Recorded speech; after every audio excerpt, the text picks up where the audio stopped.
आयो गल से चूमल कई पहुना बगल से चूमल कई रे आ बजल जबरतिया बार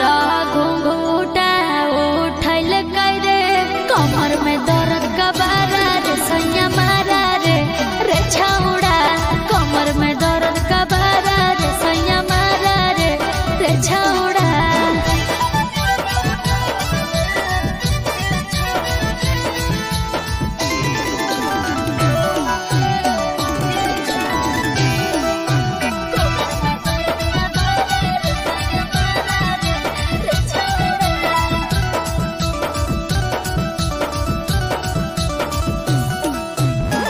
कैसे की होलौ छौड़ी पहिला मुलाकात में गे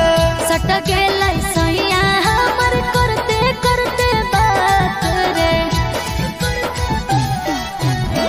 कैसे की होलौ छौड़ी पहिला मुलाकात में गे सट गेलै सैया हमर करते करते बात रे गल काटल कौ की उठ चटल कौ दिल के राजा खोलने ये छौड़ी गल काटल कौ की उठ चटल कौ दिल के राजा खोलने ये छौड़ी। आयो गल से चूमल कई पहुना बगल से चूमल कई रे आ बजल जबरतिया बार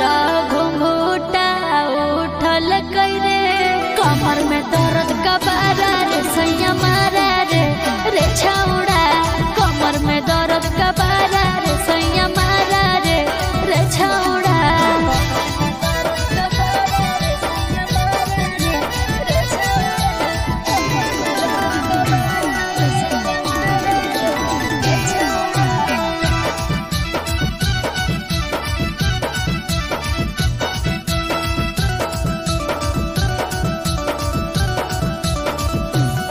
घुंघटा उठैला कौ की नथिया हटैला कौ गे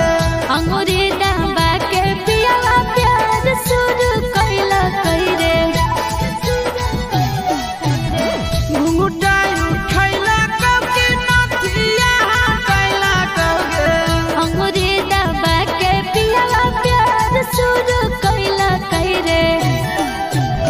पूरा रतिया तोर जवानी के झाड़ दिल के झोल गे